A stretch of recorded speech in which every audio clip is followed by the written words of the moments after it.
শহীদরা কিভাবে করতে পারলো আওলাদ রসুলের উপর একজন আরেকজনকে জড়িয়ে ধরে, একজন আরেকজন সাথে মুসাফা করে চোখের পানি ছেড়ে দিয়েছিলেন। এবং হযরত সৈয়দা জাইনাব বিনতে ফাতেমা রাদিয়াল্লাহু তাআলা আনহুমা উনি এতক্ষণ পর্যন্ত এবং এতদিন পর্যন্ত ধৈর্য ধারণ করেছিলেন।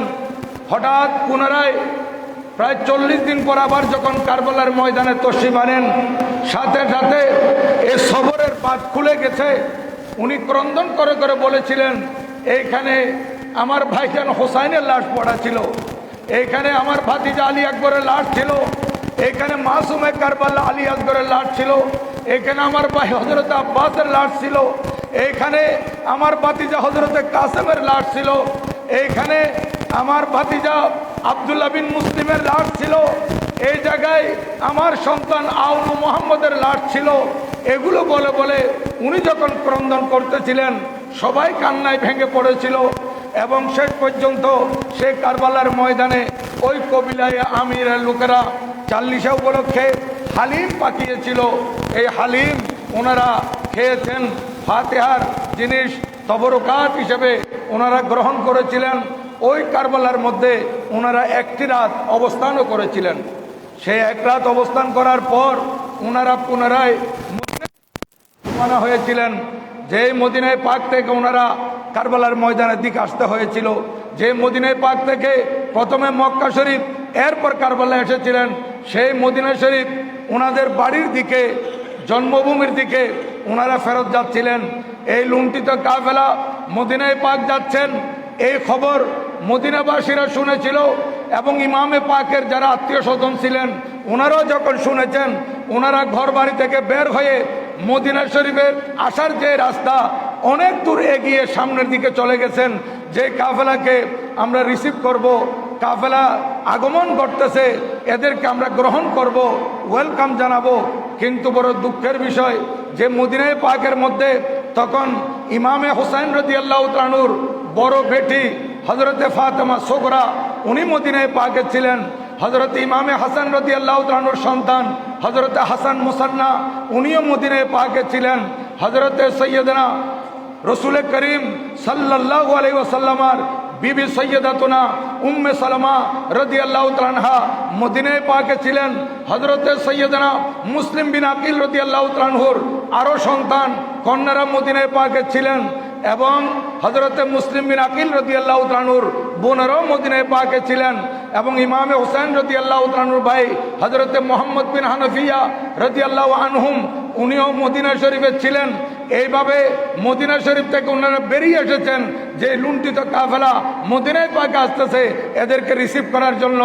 যখনই এই কাফেলা এদের মুখোমুখি হলো, হৃদয় বিদারক একটা দৃশ্যের অবতারণা হয়েছিল। হযরতে সৈয়দা ফাতেমা সুগরা রাদিয়াল্লাহু তাআলা আনহা উনি ইমাম হুসাইন রাদিয়াল্লাহু তাআলা আনহুর বড় শাহজাদি, উনি হযরতে সৈয়দা জাইনাব রাদিয়াল্লাহু তাআলা আনহাকে দেখে বলতেছিলেন, ফুপি আমার আব্বাজানকে কোথায় রেখে এসেছেন? যাওয়ার সময় তো একসাথে সবাই গিয়েছিলেন, বড় একটা কাফেলা, এখন কাফেলা তো ছোট্ট কেন? আমার আব্বা কোথায়? আমার ভাই আলী আকবর কোথায়? আমার ভাই মাসুম আলী আসগর কোথায়? আমার ভাইজান হযরতে কাসেম কোথায়? হযরতে আউনু মোহাম্মদ কোথায়? এইভাবে এক একজনের নাম ধরে ওনারা একজন আরেকজনকে জড়িয়ে ধরে মদিনায় পাকের মধ্যে এমনভাবে কান্না করেছিলেন। হযরতে সৈয়দা উম্মুল মুমিনিন উম্মে সালামা রাদিয়াল্লাহু তাআলা বলেন, মদিনা শরীফের মানুষের মধ্যে ওই দিন সানি কিয়ামত হয়েছিল, যেদিন রাসূল পাক সাল্লাল্লাহু আলাইহি ওয়াসাল্লাম পর্দা করেছিলেন। এবং আরেকবার এই সানি কিয়ামত দ্বিতীয় কিয়ামতের মতো হয়েছিল, যেদিন ওই কারবালা থেকে এই কাফেলা কুফা দামেস্ক হয়ে আবার মদিনা শরীফ ফেরত এসেছিল। ওনারা অনেকক্ষণ কান্নাকাটি করেছিলেন, একজন আরেকজনকে জড়িয়ে ধরে, কেউ সবরের তলকিন দিচ্ছিলেন, ধৈর্য ধারণ করার কথা বলেছিলেন। কিন্তু ধৈর্য কিভাবে ধরবে? এত বড় একটা কাফেলা যাওয়ার সময় ছিল, কিন্তু আসার সময় মাত্র 14 জনের একটা কাফেলা। ওনারা দেখে অনেকক্ষণ কান্নাকাটি করেছিলেন। ভাইজানের কথা, চাচাজানের কথা, বাতিজার কথা, এগুলো স্মরণ করে করে সবাই ক্রন্দন করেছেন। পরিশেষে ওনারা মদিনায় পাকের ভিতর ঢুকলেন। হযরত সৈয়দনা ইমাম জয়নুল আবেদিন রাদিয়াল্লাহু তাআলা আনহুকে কারবালার ময়দানে হযরত সৈয়দনা সুলতানে কারবালা, তাজদারে কারবালা হযরত ইমাম হুসাইন আলাইহিস সালাম বলেছিলেন, বেটা তুমি থাকো, তুমিও যদি চলে যাও কিয়ামত পর্যন্ত মানুষ আওলাদ রাসূলের সিলসিলা আর দেখবে না, আওলাদ রাসূল আর দেখতে পাবে না, তোমাকে বেঁচে থাকতে হবে। তুমি ভীষণ অসুস্থ, আমি তোমার জন্য দোয়া করি। আর তুমি যখন এই জুলুম অত্যাচার নির্যাতনের সিঁড়ি বেয়ে যখন মদিনা শরীফ যাওয়া তোমার নসিব হবে, সর্বপ্রথম আমার নানা জানের রওজায়ে পাকের ভিতর ঢুকবে। নানা জানের রওজায়ে পাকের ভিতর ঢুকে আমাদের উপর যে জুলুম হয়েছিল, আমাদের উপর যে অত্যাচার হয়েছে, এই সব কিছু তুমি নানা জানের রওজায়ে পাকে বয়ান করিও। হযরত সৈয়দনা ইমাম হুসাইন আলাইহিস ইসলামের এই নসিহত এবং এই উপদেশ এবং এই আবেদন হযরত ইমামে আলীউল আওসাদ জাইনুল আবেদিন রাদিয়াল্লাহু তাআলা আনহু উনি গ্রহণ করেছিলেন। মদিনায় পাক ঢুকা মাত্র উনি আর দেরি করেন নাই, নানা জানের রওজায়ে পাকে ঢুকে এই কাফেলার কারবালার ময়দানের দৃশ্য উনি তুলে ধরতেছেন। কারবালার ময়দানে কি কি ঘটেছিল, এজিদরা কিরকম জুলুম করেছিল, কি বর্বর নির্যাতন অত্যাচার করেছিল, কিভাবে শহীদ করেছিল, এগুলো সব আমার নবীজির রওজায়ে পাকে ঢুকে হযরত ইমাম জয়নুল আবেদিন রাদিয়াল্লাহু তাআলা আনহু যখন বর্ণনা করতেছিলেন আর কাঁদতেছিলেন, তখন রওজায়ে পাকের ভিতর থেকে আওয়াজ এসেছিল, জয়নুল আবেদিন তুমি কারবালার ঘটনা আমাকে কি বর্ণনা করতেছো? সেই ঘটনার সময় তো আমি উপস্থিত ছিলাম, আমি নিজেই দেখেছি এই কারবালার ঘটনা।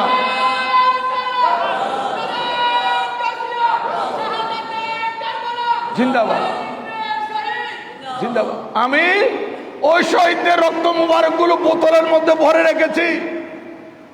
কিয়ামতের ময়দানে এই শহীদদের রক্ত, বোতল ভরা রক্ত আমি আল্লাহর দরবারে পেশ করব এবং এই জালেমদের বিচার হবে। সাথে সাথে এই পবিত্র খুনে পাকের বদৌলতে আমার অনেক গুনাহগার উম্মত যাদের জন্য জাহান্নাম ওয়াজিব হয়ে গেছে, এই ধরনের গুনাহগার উম্মতকে এই খুনে পাকের উসিলায় জান্নাত দেওয়া হবে। হযরত ইমাম জয়নুল আবেদিন রাদিয়াল্লাহু তাআলা আনহু আমার নবীর রওজায়ে পাকে কাঁদতে কাঁদতে বেহুশ হয়ে পড়ে গেছেন। পরে ওনাকে ধরে ঘরে নিয়ে আসা হলো। উনি যতদিন বেঁচে ছিলেন জীবনে আর কোনোদিন হাসেন নাই, ওনার মুখে হাসি আর কেউ দেখে নাই, হাসি বন্ধ হয়ে গেছে কারবালার ময়দানে। উনি সব সময় কাঁদতেন, সব সময় কাঁদতেন।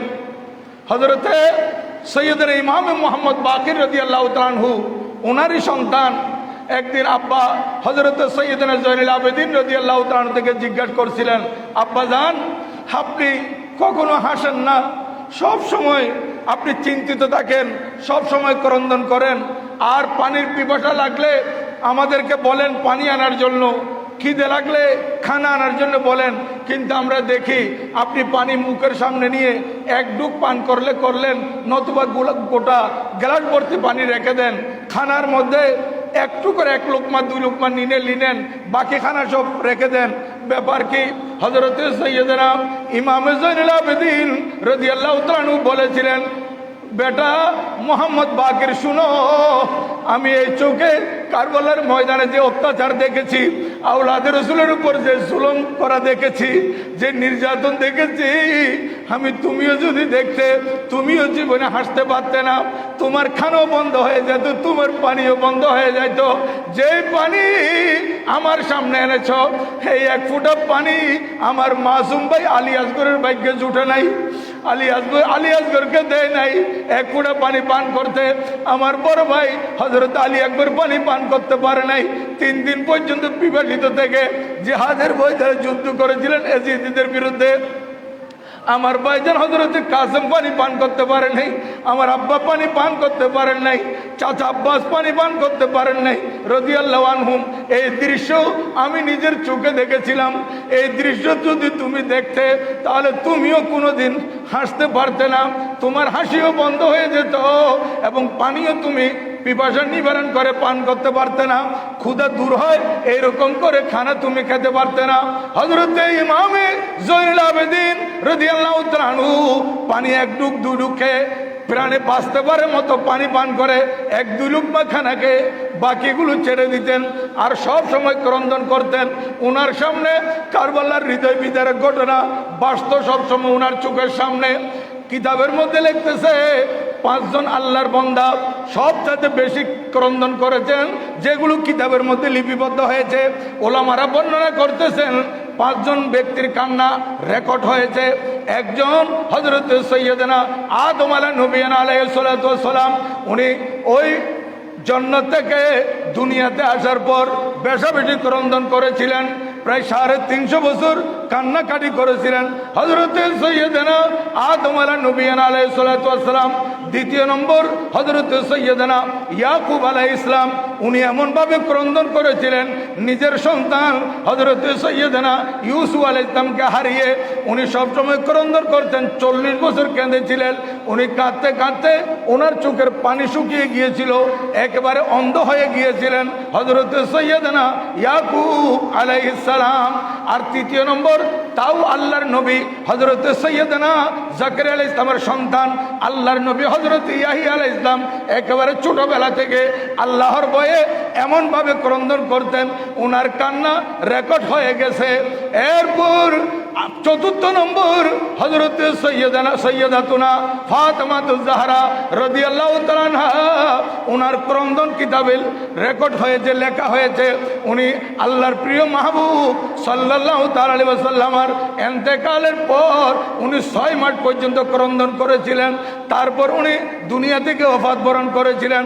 উনি বলতেন, আমার আব্বাজান আল্লাহর প্রিয় মাহবুব সাল্লাল্লাহু আলাইহি ওয়াসাল্লামের ইন্তেকালে আমার মধ্যে যে সদমা এসেছে, যে মুসিবত আমার উপরে এসেছে, যে সুখের ভার আমার উপরে এসেছে, আমি এই শোক এবং এই দুঃখ যদি দিনের উপর রাখা হয় দিন সহ্য করতে পারবে না, দিন অন্ধকার রাত হয়ে যাবে। আমার আব্বাজানের ইন্তেকাল আমাকে এমন সদমা পৌঁছিয়েছে, এমন দুঃখিত আমি হয়েছি, এগুলো যদি দিনের উপর ঢেলে দেওয়া হয় দিন থাকবে না, রাত হয়ে যাবে। সুব্বাত আলাইয়া মাসায়েবুন লাউ আন্নাহা সুব্বাত আলাল আইয়ামে সিরনা লায়ালিয়া। আমার আব্বাজানের ইন্তেকালে আমার উপর যে মুসিবত, এটা যদি দিনের উপর দেওয়া হয় সিরনা লায়ালিয়া, এই দিন রাত হয়ে যাবে। ওনার কান্না রেকর্ড হয়ে গেছে কিতাবের মধ্যে। 5ম নম্বর হচ্ছেন হযরত সৈয়দনা ইমামে জয়নুল আবেদিন রাদিয়াল্লাহু তাআলা আনহু।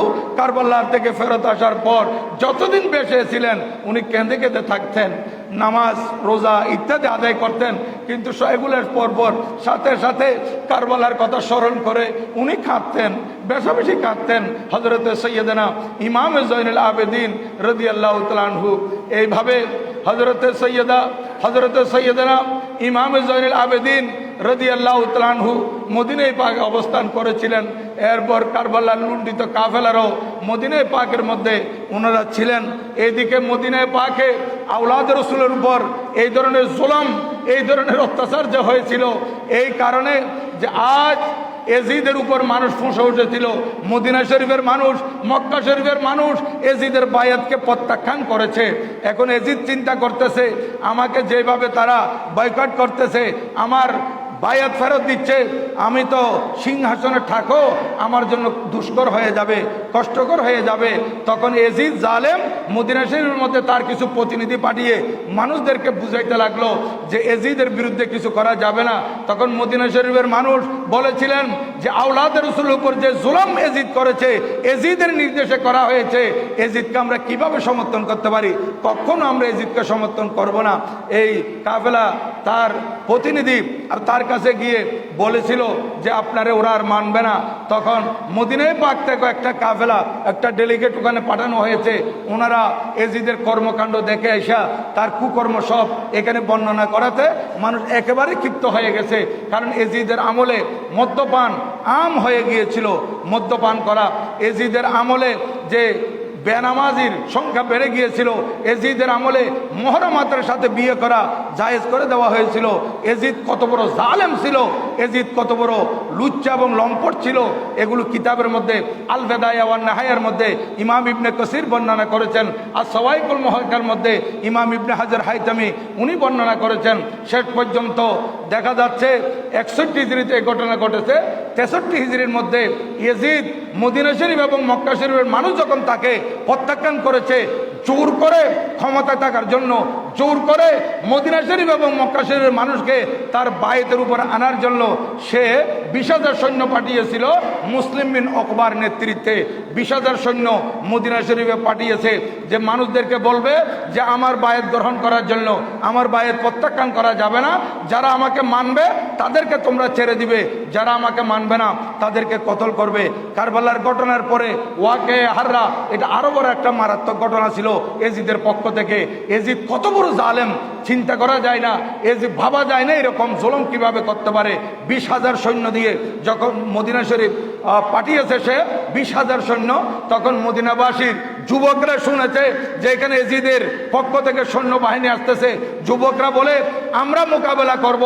তখন তারা মদিনা শরীফের বাইরে আইসা একেবারে শক্ত করে অবস্থান নিয়েছিল, কিন্তু এরা সংখ্যায় কম ছিল, এজিদের সৈন্যর সংখ্যা বেশি ছিল, অস্ত্রশস্ত্র ভারী ছিল এজিদের সংখ্যায়। তখন এই এজিদের সৈন্যদের এখন এই কাফেলা যারা মদিনায় পাকের মধ্যে যুবকেরা ছিল এজিদের সৈন্যদের মোকাবেলা করার জন্য এরা আটে আসতে পারে নাই।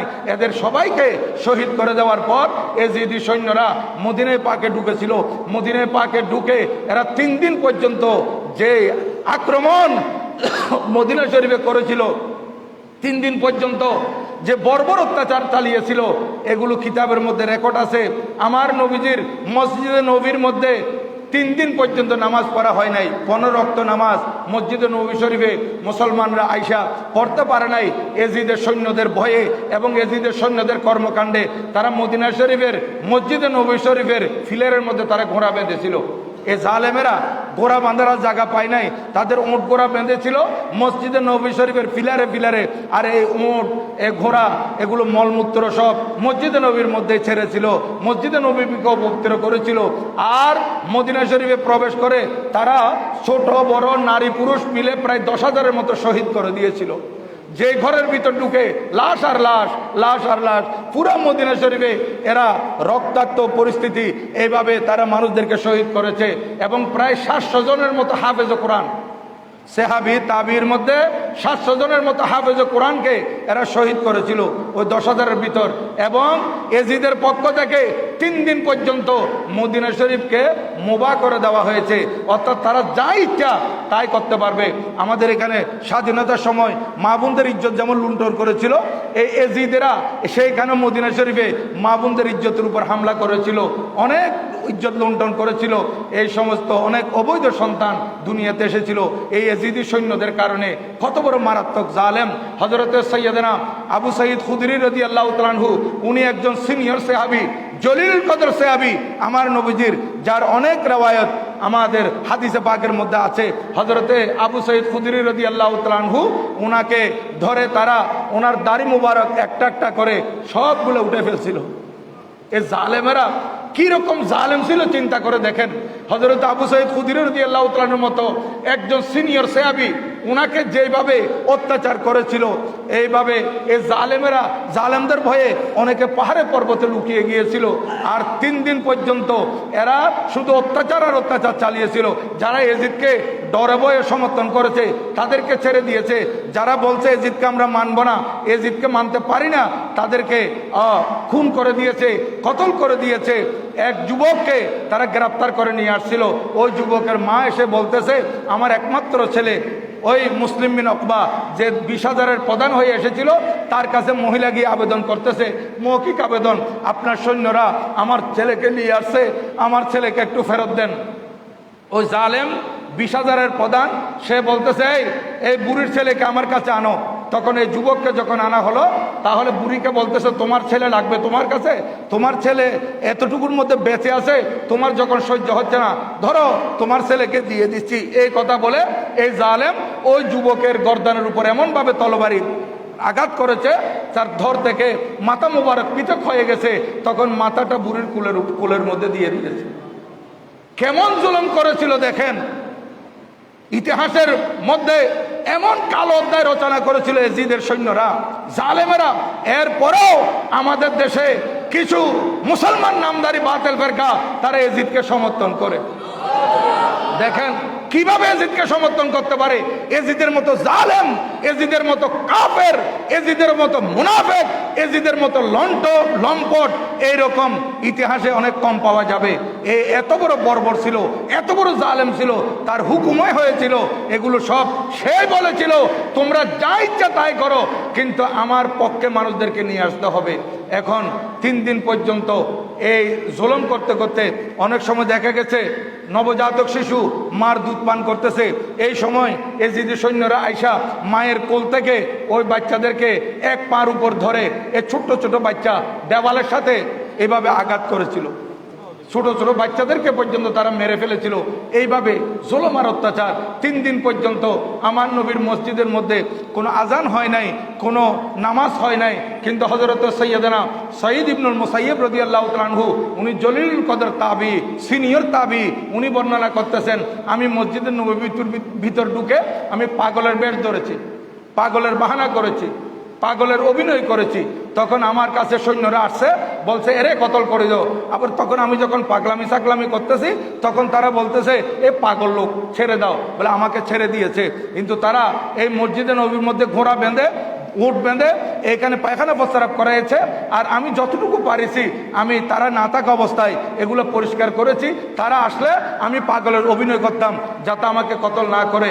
কিন্তু আমি এই 3 দিন পর্যন্ত কোনো মানুষ, কোনো মুসল্লি মসজিদ নবী শরীফের মধ্যে আসে নাই, শুধু আমি একাই ছিলাম।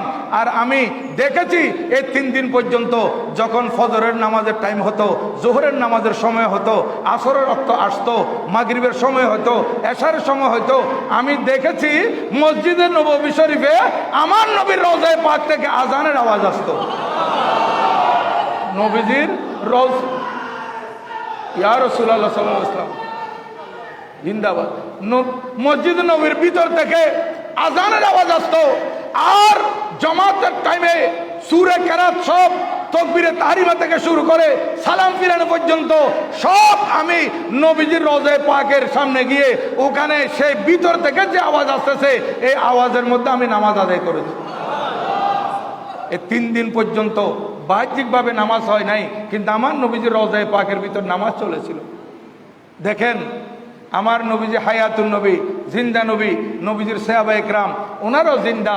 নবীজি সেখানে এই 3 দিন পর্যন্ত সেই মাজারে পাক থেকে আজানের শব্দ এসেছিল এবং নামাজও সেখানে হয়েছিল।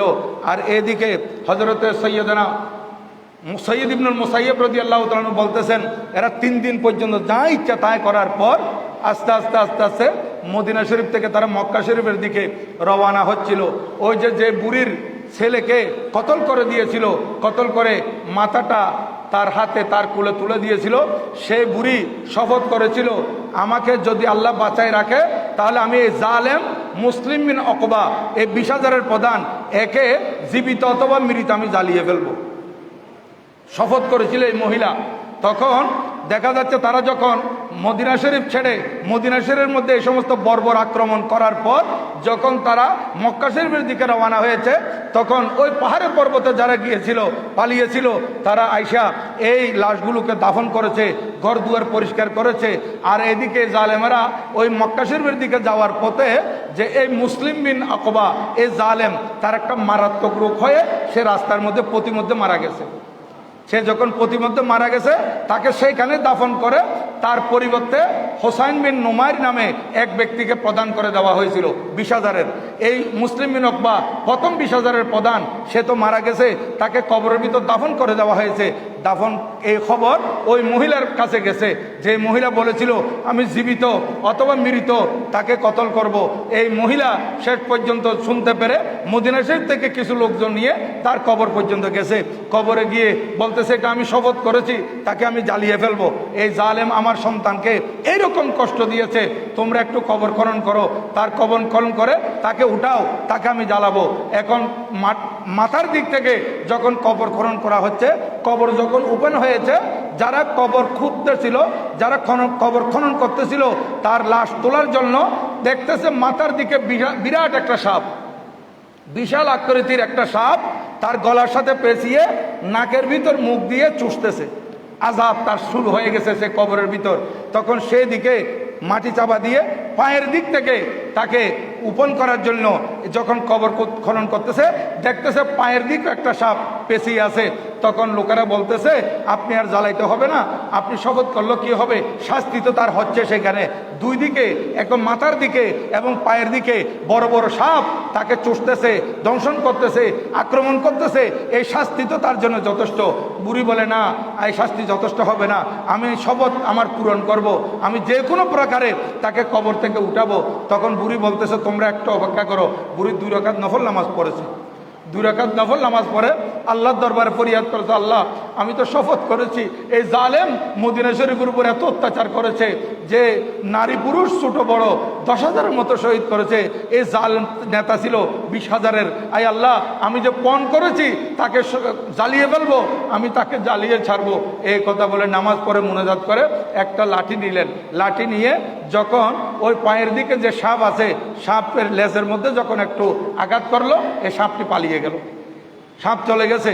এইবার তাকে ওই পায়ের দিক থেকে টেনে বাইর করা হলো। বাহির করার পর শেষ পর্যন্ত তাকে ওই বুড়ি জ্বালিয়ে ফেলেছে, যে তার শপথ পূরণ করেছে। এই জালেমদের শাস্তি কম হয় নাই। এরপরও 6 বছর পর এই যে মুখতার বিন উবাই সকফি কুফার গভর্নর হওয়ার পর, সে মুখতার বিন উবাই সকফি 40,000-এর মতো কতল করেছিল। 40,000 এজিদি, 1 2 জন নয়, 1000 2000 নয়। আরেক রেওয়ায়েতের মধ্যে আস্তে আস্তে 70,000-এর মতো কতল করা হয়েছে। কাউকে ছাড়ে নাই। যারা কারবালার ময়দানে ছিল এদেরকে তো শাস্তি দিয়েছে, যারা সমর্থন করেছে তাদেরকেও বাদ দেয় নাই। এই জন্য হাদিসে পাকে এসেছে আমার নবীজিকে আল্লাহর পেয়ারা মাহবুব সাল্লাল্লাহু আলাইহি ওয়াসাল্লাম, আমার নবীজিকে আল্লাহ পাক সুবহানাহু ওয়া তাআলার পক্ষ থেকে বলা হয়েছিল, যাই মাহবুব নবী হযরত সৈয়দনা ইয়াহিয়া আলাইহিস সালাতু ওয়াস সালাম, ওনাকে যারা কতল করেছিল, ওনাকে যারা শহীদ করেছিল, তাদের বিনিময়ে 70,000 থেকে আমি বদলা নিয়েছি। আর আপনার নাতিকে কারবালার ময়দানে যেভাবে শহীদ করা হয়েছে, এর মধ্যে আমি 270-এর বদলা নেব। 270 অর্থাৎ 1,40,000 থেকে বদলা নেওয়া হয়েছে। এগুলোর উপর আলোচনা ইনশাল্লাহ আগামী জুমায় আরও আলোচনা হবে যদি সুযোগ থাকে। তারপর থেকে অন্য সাবজেক্টের উপর আসবো ইনশাআল্লাহুল আজিজ। এই কারবালার হৃদয় বিদারক ঘটনা যে আপনাদের খেদমতে বর্ণনা করা হয়, এগুলো এই কারণে বর্ণনা করা হয় যাতে করে আমাদের অন্তরে আওলাদ রসুলের মহব্বত জাগরিত হয়, আওলাদ রসুলের মহব্বত আমাদের অন্তরের মধ্যে আসে।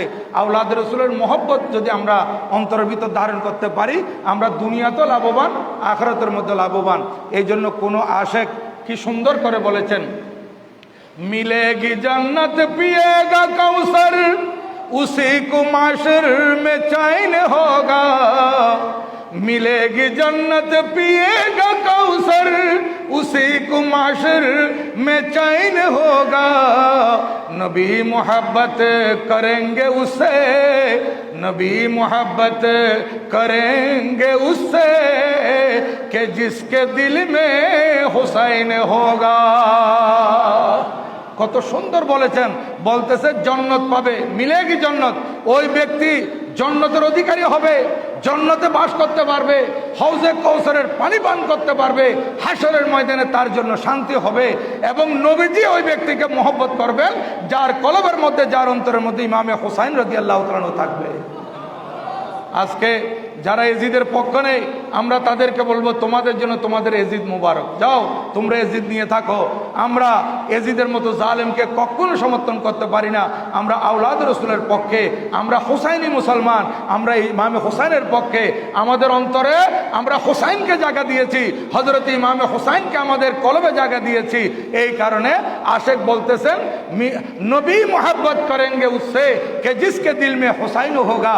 আমার নবীজি ওই ব্যক্তিকে ভালোবাসবেন যার কলবের মধ্যে নবীজির নাতে হোসাইন থাকবে। আমরা প্রত্যেকের অন্তরে ইমামে হোসেন রাদিয়াল্লাহু তাআলা জাগরিত। আজ এজিদ যে জুলুম করেছিল, জুলুমের কারণে এজিদ ধ্বংস হয়েছে এবং এজিদ বাহিনী ধ্বংস হয়েছে। কিয়ামত পর্যন্ত যত এজিদি থাকবে তারা ধ্বংস হতে থাকবে। এজিদ সবসময় পরাজিত। যদিও বা সাময়িক তারা মনে করেছিল ইমামে হোসেন রাদিয়াল্লাহু তাআলাকে শহীদ করার মাধ্যমে সে জিতে গেছে, নয়, সে জিতে নাই, সে জয়লাভ করে নাই, জিতেছে আমার ইমামে হোসেন রাদিয়াল্লাহু তাআলা। কারণ আমার ইমামে আলী মকাম শাহাদাত বরণ করার পরও জিন্দা। এই ঘোষণা আমার নয়, আপনাদের নয়, স্বয়ং আমার আল্লাহ ঘোষণা দিয়েছেন, ওয়ালা তাকুলু লিমান ইউকতালু ফি সাবিলিল্লাহি আমওয়াত বাল আহইয়া। আমার আল্লাহ বলতেছেন তোমরা আল্লাহর রাস্তায় যারা শাহাদাত বরণ করে তাদেরকে মৃত বলো না, ওরা জিন্দা, ওরা জীবিত। ইমামে হোসেন রাদিয়াল্লাহু তাআলা জীবিত, আর এজিদ মরে গেছে। কতলে হোসাইন আসলে মে মর্গে এজিদ হয়। ইমামে হোসেনের শাহাদত এটা এজিদের মৃত্যু, এজিদ বাহিনীর মৃত্যু। এখনো যে সমস্ত জালেমেরা, যে সমস্ত মৌলবী, নামদারি মৌলবীরা এজিদকে সমর্থন করে, এজিদকে রহমতুল্লাহ আলাইহি বলে, কিন্তু তারাও তাদের ছেলের নাম এজিদ রাখে না, তারাও তাদের ছেলের নাম এজিদ রাখে না। কিন্তু আমরা যে হোসাইন রাদিয়াল্লাহু তাআলাকে অন্তরে জায়গা দিয়েছি, অন্তরে ধারণ করেছি, এই ইমামে হোসাইন রাদিয়াল্লাহু তাআলার নামে আমাদের ঘরে ঘর ঘর সন্তান আছে। ইমাম হোসাইন, আলী হোসাইন, আহমদ হোসাইন, মোহাম্মদ হোসাইন, শাহবাজ হোসাইন, সর্দার হোসাইন, এইভাবে হোসাইন হোসাইন হোসাইন নামের লক্ষ লক্ষ সন্তান, কোটি কোটি সন্তান বাংলাদেশের মধ্যে, সারা পৃথিবীর মধ্যে আছে। কিন্তু এজিদ তালাশ করে পুরো নাজিরপাড়া নয়, চট্টগ্রাম নয়, বাংলাদেশের ভিতরে এজিদ নামের কোনো সন্তান পাবেন না।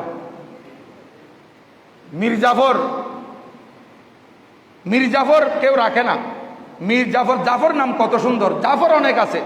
দেখবেন যেখানে মীর বাড়ি, মীর পাড়া, সেখানে জাফর নামের কোনো সন্তান নাই, কারণ এরা নামের আগে মীর রাখে। যারা মীর বাড়ির ওদের নামের পূর্বে কি থাকে? মীর। এই কারণে জাফর যদি নাম রাখে মীর জাফর হয়ে যাবে। এই জন্য জাফর অন্যান্য এলাকায় পাবেন, মীর পাড়ার মধ্যে জাফর পাবেন না। তার নাম এত ঘৃণিত হয়ে গেছে। এজিদও তেমন, এজিদের নামে এত ঘৃণিত হয়ে গেছে, এজিদের নামে কোনো সন্তানের নাম রাখা হয় না। আর আমার ইমামে হোসেন রাদিয়াল্লাহু তাআলা আনহুর মাজারে পাকের মধ্যে রাত দিন ফুল পড়তেছে এবং ইমামে হোসেন রাদিয়াল্লাহু তাআলা আনহুর নামে আমাদের সন্তানদের নাম রাখতেছি। আল্লাহ পাক সুবহানাহু ওয়া তাআলা ইমামে আলী মাকাম ময়দানে কারবালার মধ্যে আজকে শাহাদাত বরণ করে যে শিক্ষা আমাদেরকে দান করেছেন, ইমানের শিক্ষা, ইমানের ব্যাপারে কোনো আপোষ নাই, আকীদার ব্যাপারে কোনো আপোষ নাই, নামাজ খেলাপ করা যাবে না, রোজা ভঙ্গ করা যাবে না। এইভাবে ইমামে আলী মাকাম কোরআন শরীফের তেলাওয়াতের শিক্ষা, নারী জাতির পর্দা শিক্ষা আমাদেরকে কারবালার ময়দানে দিয়েছেন। আল্লাহ জাল্লা শানহু সে আমলগুলো আমাদেরকে করার তৌফিক দান করুন। সবাই বলুন আমিন। ওয়া মা আলাইনা ইল্লাল বালাগ। ওয়াসসালামু আলাইকুম ওয়া রাহমাতুল্লাহি তাআলা ওয়া বারাকাতুহু।